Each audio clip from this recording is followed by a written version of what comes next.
Hi guys, here's the second part of School Mouse. Here we go.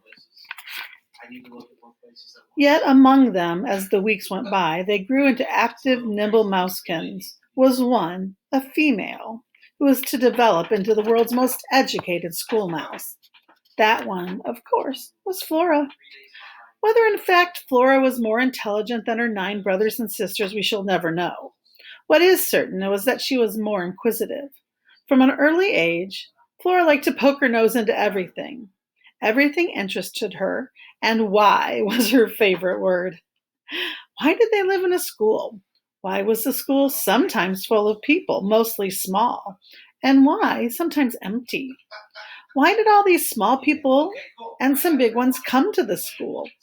Why did the little ones look at lots of pieces of paper all joined together with pictures on them and strange black marks and squiggles on white paper?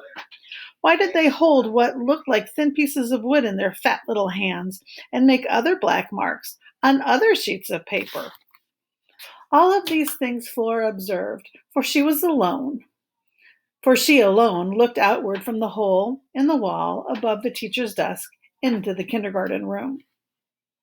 Always during the school day, Hyacinth and the 9 others kept well back inside, out of sight, but Flora crouched at the dark mouth of the hole, watching everything that went on with the greatest of interest.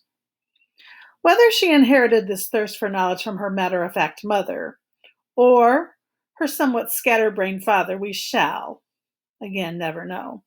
But it did not take her long to discover that neither of them knew the answers to all her many whys.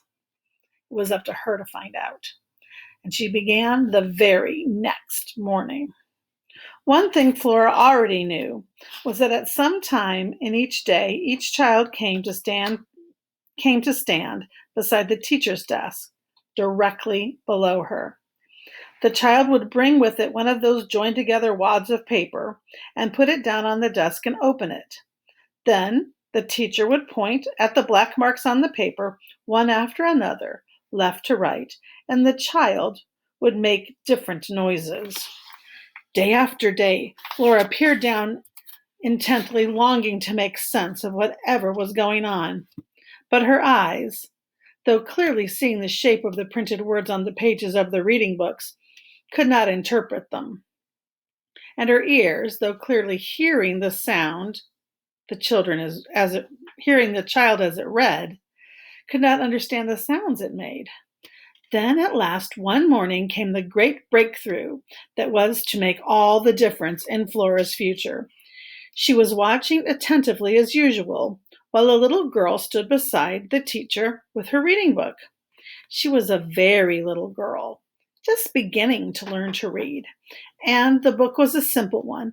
On each page was a large colored picture, and below the picture, a single word. The first picture, for example, was of a round red fruit, and below it was written, apple.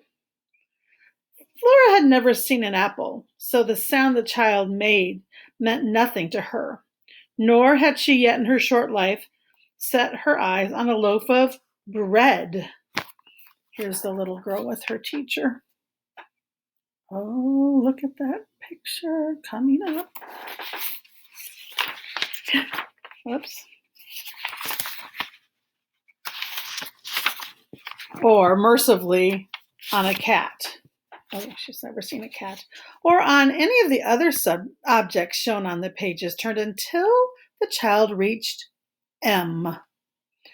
There was a picture that Flora immediately recognized, and below it were 5 little black marks on the paper, 5 marks like this, M-O-U-S-E. Well, said the teacher. Mouse, said the child, and in Flora's tiny brain something clicked. Once again she stared hungrily at those 5 little black marks. Mouse, she said to herself. Flora had begun to read. Oh my goodness, that's exciting.